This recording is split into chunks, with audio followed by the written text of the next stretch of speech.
دستار فضیلت کا منظر، سبحان اللہ سبحان اللہ ہے، دیکھیے کتنا جاں پرور، سبحان اللہ سبحان اللہ۔ حفاظ کا درجہ کیا کہیے، ہے ان کا جو رتبہ کیا کہیے، حفاظ کا درجہ کیا کہیے، ہے ان کا جو رتبہ کیا کہیے، مولا کے یہاں روزے محشر، سبحان اللہ۔ ہمارے استاد محترم ہم نے ابھی کہا کہ کسی باغبان کی، کسی رہنما کی، کسی قائد کی ضرورت ہوتی ہے، کسی مینیجر کی ضرورت ہوتی ہے جو مینجمنٹ کی دیکھ ریکھ کرے، مینجمنٹ کو سنبھالتا رہے۔ ہمارے استاد محترم کی بہت خواہش ہے کہ ادارے اس علاقے میں اس بنجر غیر ذی زرع زمین پر ایسی کھیتی ہو، ایسی فصل اگائی جائے، ایسی سیرابی ہو کہ جو یہاں سے نکل کر کے اس پورے علاقے تک نہیں بلکہ دنیا کے کونے کونے تک اپنی تعلیمات کو پہنچا سکے۔ یہاں سے نکلنے والا ہر بچہ وقت کا حسین احمد مدنی، وقت کا شیخ الہند مولانا قاسم نانوتوی، وقت کا بخاری بنے۔ حضرت کی یہی دعا بھی ہے اور حضرت کی یہی کوشش بھی ہے، تمنا بھی ہے۔ میں حضرت کے ساتھ رہتا ہوں الحمدللہ، کہ اللہ سے دعا ہے، آپ لوگوں سے بھی درخواست ہے، میں اللہ رب العزت کے دربار دعا گو ہوں کہ اللہ تبارک و تعالی استاد محترم کا سایہ پڑھنے والے تمام طلبہ کرام پر دراز رکھے، حیات دراز رکھے، ان کی خدمات کو اللہ رب العزت قبول فرمائے۔ حضرت جب تک ہمارے بیچ میں ہیں ہم کو ایسا محسوس ہوتا ہے جیسے ہمارا کوئی گارجین ہو، ہمارا کوئی ذمہ دار ہو، کوئی اپنا ہو، ورنہ ہم تاریخ کے ادرا سے طالب میں بہت جلدی پھسل جاتے ہیں، بھٹک جاتے ہیں۔ حضرت کی بار بار رہنمائی رہتی ہے، بار بار حضرت ہم کو بتاتے رہتے ہیں، سمجھاتے رہتے ہیں، بلکہ ادارے کے جتنے بھی ذمہ داران ہیں ان کو تمام کو حضرت اپنے آغوش میں لیے رہتے ہیں۔ اور ایک بات آپ یاد رکھیں، آپ صلی اللہ علیہ وسلم کا یہ طرز تھا کہ آپ صلی اللہ علیہ وسلم نے جو تعلیم صحابہ کو دی تھی اور آپ پرورش صحابہ کو جو پرورش اللہ کے نبی صلی اللہ علیہ وسلم نے کی تھی، آپ نے تاریخ میں پڑھا ہوگا ہر صحابی یہ سمجھتا تھا کہ اللہ کے نبی سب سے زیادہ ہم کو مانتے۔ اللہ کے نبی نے کبھی کسی صحابہ کو احساس نہیں ہونے دیا کہ ہم ان کو زیادہ مانتے ہیں، ان کو کم مانتے ہیں۔ ہر صحابی یہ جانتا تھا کہ اللہ کے نبی ہم کو بہت زیادہ مانتے ہیں۔ ہمارے استاد محترم کا بھی یہی ہے، استاد محترم مدرسے میں رہتے ہیں، ہر ایک کو یہ محسوس ہوتا ہے کہ استاد محترم کی توجہ ہماری طرف سب سے زیادہ ہے اور توجہ سب کی طرف ہے۔ بہرحال استاد محترم کا خطاب ہوگا، آپ لوگوں سے گزارش ہے کہ آپ لوگ سنیں، جو بھی باتیں ہیں آپ کی نصائح سے۔ السلام علیکم ورحمۃ اللہ وبرکاتہ۔ الحمدللہ رب العالمین والصلاة والسلام علی سید المرسلین وعلی آلہ وصحبہ اجمعین۔ محترم حاضرین، پہلی بات تو یہ ہے کہ سامنے کرسیاں خالی پڑی ہوئی ہیں، لوگ ذرا ادھر آ جائیں، کرسیوں کو پر کر لیں، خواہ مخواہ کا لوگ افراتفری کا ماحول نہ بنائیں۔ دوسرے یہ کہ جو لوگ مدرسے کو چندہ دینا چاہتے ہیں، گیٹ کے پاس کچھ لوگ موجود ہیں، متعین ہیں، ان سے رسید حاصل کر لیں۔ محترم حاضرین، یہ جو ہمارے سامنے یہ مجمع ہے، یہ مجموعہ اخیار ہے۔ یہ جو مجمع ہے یہ کوئی معمولی مجمع نہیں ہے۔ آپ خود اپنی حقیقت کو پہچانیے کہ ہم لوگ ہیں کیا۔ تو یہ جو مجمع ہے ہمارے سامنے، یہ مجموعہ اخیار ہے، سلیکٹڈ، چنے ہوئے لوگوں کا یہ ایک مجمع ہے۔ یہ میں اپنی طرف سے نہیں کہہ رہا ہوں کہ میں آپ کو ذرا سا کچھ پالش لگا دوں یا کچھ آپ کی تعریف کر دوں بھیجا۔ آپ کے بارے میں خود قرآن ناطق ہے کہ آپ سب سے اچھے ہیں، آپ سب سے چنے ہوئے ہیں، سلیکٹڈ لوگ ہیں آپ۔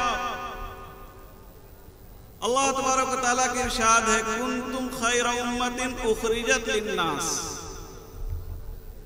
دنیا میں نہ معلوم کتنی قومیں ہیں، کتنی مذہبیں ہیں، نہ معلوم کتنی دھرمیں،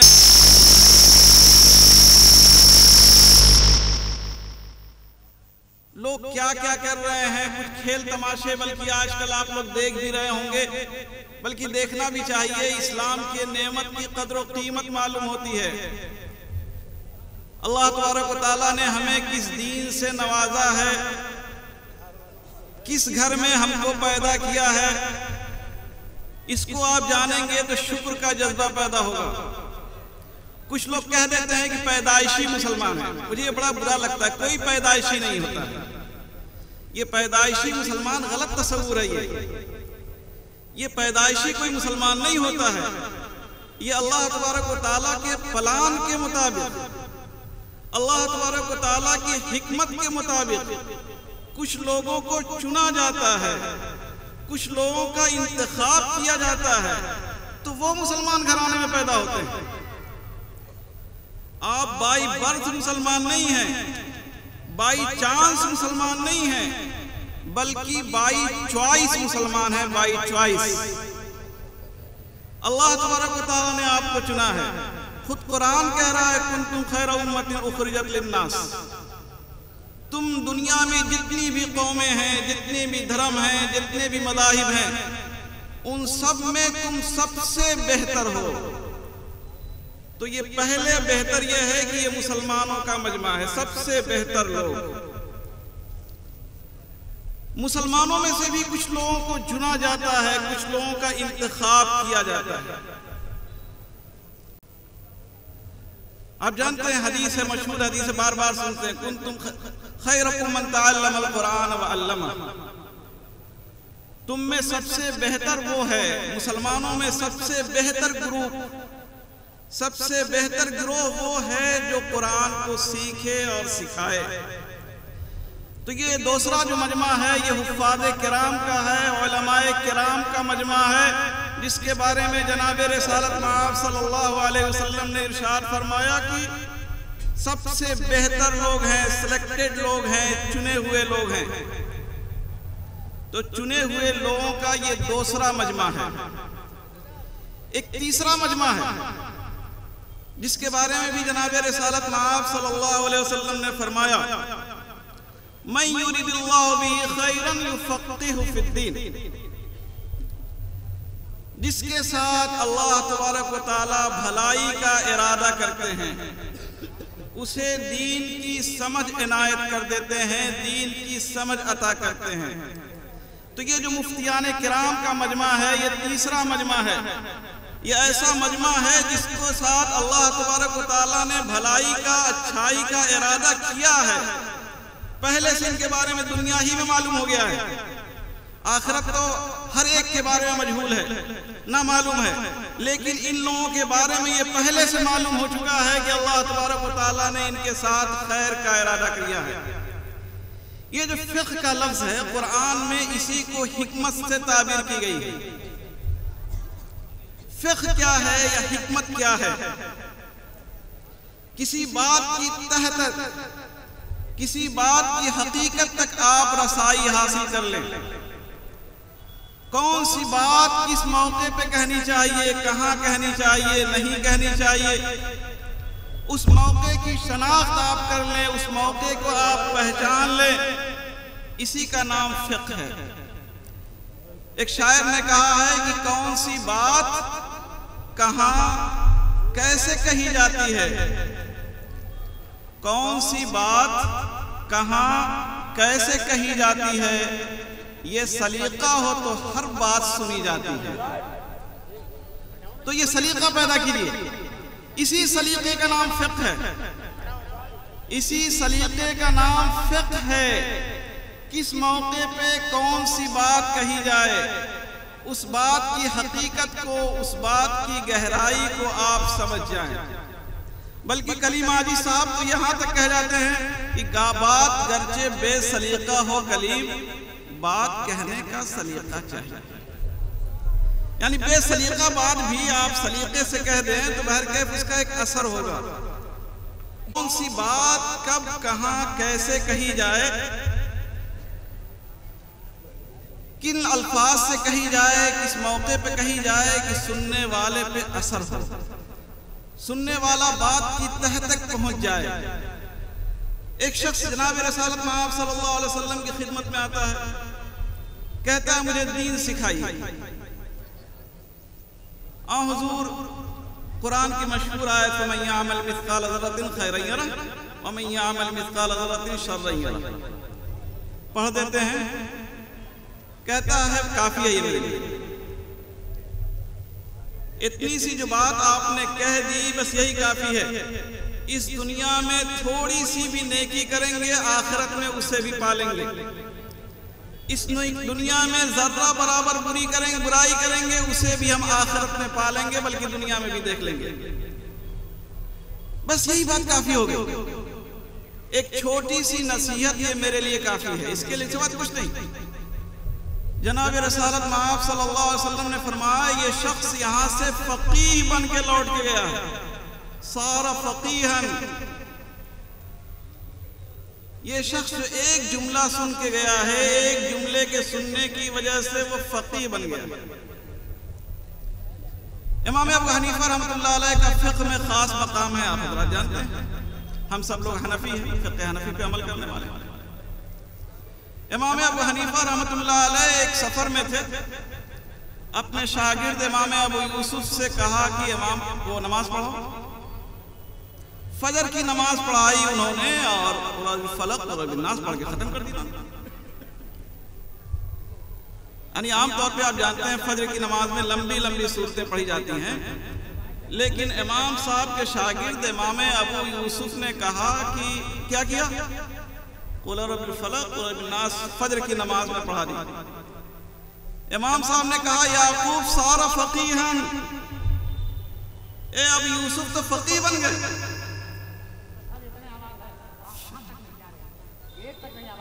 نہیں کوشش کی گئی محدود رکھ دیا آواز کو۔ تو یعقوب سارا فقیہ، فقہ یہی ہے۔ ہمارے استاد مولانا افضال صاحب جوہر قاسمی ہیں، یہیں قریب کے رگھولی کے رہنے والے ہیں، وہ اپنا قصہ بیان کرتے ہیں کہ ایک سفر کے موقع پہ وہ تھے مولانا ابوالوفا شاہ جہاں پوری مشہور مناظر تھے، حضرت مولانا سید اسد مدنی رحمۃ اللہ علیہ تھے۔ اسٹیشن پہ تینوں نماز پڑھ رہے تھے، مولانا ابوالوفا شاہ جہاں پوری امام بنے، انہوں نے لمبی قرات شروع کر دی۔ اتنے میں گاڑی نے سیٹی دی اور مولانا افضال صاحب نماز توڑ کے دوڑے، پیچھے پیچھے مولانا اسد مدنی صاحب بھی دوڑ پڑے۔ ان دونوں کو گاڑی تو مل گئی، مولانا ابوالوفا شاہ جہاں پوری قرات کرتے رہ گئے۔ تو مولانا لکھا کہ مولانا ابوالوفا شاہ جہاں پوری کو یہ احساس نہیں ہوا کہ وہ گھر میں نماز نہیں پڑھ رہے، اسٹیشن پہ نماز پڑھ رہے۔ تو فقہ اسی کا نام ہے۔ موقع کی مناسبت کو آپ سمجھیے، کون سی بات کب کہاں کیسے کہی جاتی ہے۔ حضرت نانوتوی کے بارے میں یہ واقعہ آتا ہے کہ ایک شخص ان کے پاس آیا کرتا تھا، داڑھی مڈاتا تھا، داڑھی نہیں رکھتا تھا۔ اب کسی بڑے عالم کے پاس، اتنے بڑے مرشد کے پاس، خلیفہ کے پاس کوئی آ رہا ہے، ان کے ساتھ بیٹھ رہا ہے، داڑھی نہیں رکھا ہے، تو ان کے جو شاگرد تھے ان کو تکلف ہوتا تھا، کہتے تھے حضرت ذرا سا اس سے کہیے داڑھی رکھ لے، اچھا نہیں لگتا ہے، آپ کے مجمع میں آتا ہے سب داڑھی والوں کا مجمع رہتا ہے اور اس میں یہ بے داڑھی والا آ جاتا ہے، اچھا نہیں لگتا ہے۔ تو حضرت نے ایک دن ان سے کہہ دیا کہ حضرت وہ جو ہے داڑھی رکھ لیجیے۔ تو دوسرے دن اس نے آنا ہی چھوڑ دیا۔ حضرت نانوتوی نے فرمایا توا ابھی گرم نہیں تھا، تم لوگوں نے خواہ مخواہ کر مجھ سے کہہ دیا کہ اس سے کہوں توا ابھی گرم نہیں تھا۔ دیکھیے اس کو برا لگ گیا، اس کو میں نے کہہ دیا داڑھی رکھ لیجیے، اس کو برا لگ گیا۔ نہیں، ابھی اس کو مانوس کرنا چاہیے تھا۔ پہلا مرحلہ تھا کہ اسے مانوس کیا جائے، اور اس کے بعد پھر جب وہ مانوس ہو جائے، ہم سے آنے جانے لگے، تب اس سے کہا جائے بھائی۔ تو یہ جو فقہ ہیں، ہمارے فقہائے کرام بیٹھے ہوئے ہیں، ایک بڑی تعداد ہے مفتیان کرام کی، یہ ان کی بڑی ذمہ داری ہے، بڑی نزاکت ہے۔ یہ جو افتاء کا شعبہ ہے یہ کوئی معمولی کام نہیں ہے مفتی بن جانا، مفتی کی ذمہ داری بن جاتی ہے۔ آپ دیکھتے ہیں کہ ان کے ہاتھ میں جو قلم آتا ہے یہ اللہ تبارک و تعالیٰ کی نیابت کرتے ہیں۔ ایک بڑے عالم ہیں علامہ ابن قیم، انہوں نے کتاب لکھی ہے اعلام الموقعین عن رب العالمین۔ رب العالمین کی طرف سے دستخط کرنے والوں کو باخبر کرنا۔ تو یہ جو مفتیان کرام ہوتے ہیں یہ اللہ تبارک و تعالیٰ کی نیابت کرتے ہیں، رسول اللہ صلی اللہ علیہ وسلم کی نیابت کرتے ہیں، اس لیے ان کی بڑی ذمہ داری بن جاتی ہے کہ ان کو کون سا فتویٰ کب دینا ہے، کیسا دینا ہے، نہیں کرنا ہے۔ حضرت مولانا علی میاں صاحب رحمۃ اللہ علیہ کا ایک واقعہ یاد آ گیا۔ وہ فارسی کا ایک شعر پڑھتے تھے کہ زیر قدمت ہزار جانس، تیرے قدم کے نیچے ہزار جان ہے، تو وہ کہتے تھے کہ تیرے قلم کے نیچے ہزار جان ہے، قدم کے نیچے نہیں، قلم کے نیچے۔ تو مفتیان کرام جو بیٹھے ہوئے ہیں ان کو اپنی ذمہ داری کا میں احساس دلانا چاہتا ہوں کہ آپ کی جو ذمہ داری آج ہو گئی ہے یہ بڑی نازک ذمہ داری بن گئی ہے۔ آپ کے قلم کے نیچے ہزار جان ہے، اس لیے جب آپ قلم اٹھائیں تو بہت سوچ سمجھ کے ہزار بار سوچ لیں۔ آپ آداب افتاء میں اس کے جو آداب ہیں آپ لوگ پڑھ چکے ہیں، دہرانے کی ضرورت نہیں ہے۔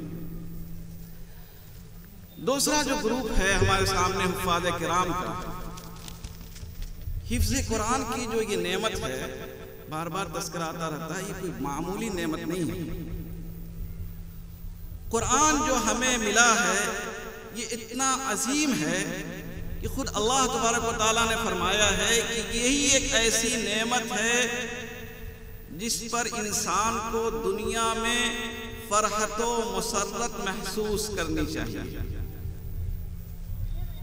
دنیا میں انسان کو جو دولتیں ملتی ہیں، جو نعمتیں ملتی ہیں، ان دولتوں اور نعمتوں میں یہی ایک نعمت ہے جس کے بارے میں قرآن نے کہا ہے کہ اس نعمت پر انسان کو فرحت و مسرت محسوس کرنا چاہیے۔ میں آیت پڑھ دیتا ہوں، آپ لوگ کہیں گے نمان کہاں سے کہہ رہا ہے۔ یا ایھا الناس قد جاءتکم موعظۃ من ربکم وشفاء لما فی الصدور وہدی ورحمۃ للمؤمنین قل بفضل اللہ ورحمتہ فبذالک فلیفرحوا۔ یہ قرآن کی نعمت ہے، اس پہ آپ کو جو ہے فرحت و مسرت محسوس کرنا چاہیے۔ ہوا خیر مما یجمعون، دنیا بھر میں جو لوگ جمع کرتے ہیں، کچھ بھی تصور آپ کر لیجئے، اڈانی، امبانی اور زربرگر کون ہے جتنے بھی ہیں، سب کا تصور کر لیجئے آپ۔ دنیا بھر کی جتنی نعمتیں ہیں اور جتنے مل اونر ہیں اور جتنے بڑے بڑے سیٹ ہیں، ٹاپ 10 میں ہیں کہ کس پہلے نمبر پہ ہیں، دوسرے نمبر پہ ہیں، سب کی دولتیں ہیچ ہیں، کسی لائق نہیں ہیں۔ یہ قرآن کی دولت ان میں سب سے بہتر ہے۔ ہوا خیر مما یجمعون، قرآن کا اعلان، میں نہیں کہہ رہا ہوں یہ۔ دنیا بھر میں جتنی بھی چیزیں انسان سمیٹتا ہے، رکھتا ہے، ان سب میں سب سے بہتر جو نعمت ہے وہ نعمت قرآن ہے۔ اور حفاظ کرام ادھر چلے گئے ہیں، ان کی بھی میں ذمہ داری یاد دلانا چاہ رہا تھا کہ یہ حفاظ کرام کی جو ذمہ داری ہے، اس نعمت کے پا جانے کے بعد اگر وہ یہ محسوس کرتے ہیں، احساس کمتری میں مبتلا ہوتے ہیں، تو اس نعمت کی ناقدری ہوگی۔ حفاظ کرام کو یہ سمجھ لینا چاہیے کہ دنیا کی سب سے عظیم دولت اب میرے سینے میں آ گئی ہے۔ خود قرآن نے کہا لَقَدْ آتَيْنَاكَ سَبْعًا مِنَ الْمَثَانِي وَالْقُرْآنَ الْعَظِيمَ، ہم نے آپ کو 7 بار بار پڑھی جانے والی سورتیں اور قرآن عنایت کی ہیں۔ اس کے بعد کہا گیا ہے کہ دنیا کے جو ساز و سامان ہیں آپ اس کی طرف نگاہ اٹھا کے مت دیکھیے۔ تو جس طرح سے رسول اللہ صلی اللہ علیہ وسلم کے لیے پیغام ہے کہ آپ کے پاس قرآن آ جانے کے بعد دنیاوی نعمتوں کی طرف آپ نظر مت اٹھا کے دیکھیے، دنیا کی تمام چیزیں بالکل ہیچ ہیں، کسی لائق نہیں ہیں۔ آپ کے پاس دنیا کی سب سے عظیم دولت مل چکی ہے۔ حضرت ابوبکر صدیق رضی اللہ تعالیٰ عنہ کا یہ قول گویا کہ اسی آیت کی تفسیر ہے۔ وہ کہتے ہیں من اوتی القرآن فرآ ان احدا اوتی من الدنیا افضل، جسے قرآن دیا گیا ہے اس کے بعد یہ سمجھتا ہے کہ دنیا کے دوسرے لوگ مجھ سے بہتر ہیں، فلاں کے پاس اتنی دولت ہے، فلاں کے پاس اتنا ہے، فقد صغر ما عظم اللہ، اللہ تبارک و تعالیٰ نے جسے عظیم بنایا ہے، دولت قرآن کی اس نے اہانت کی ہے، ناقدری کی ہے۔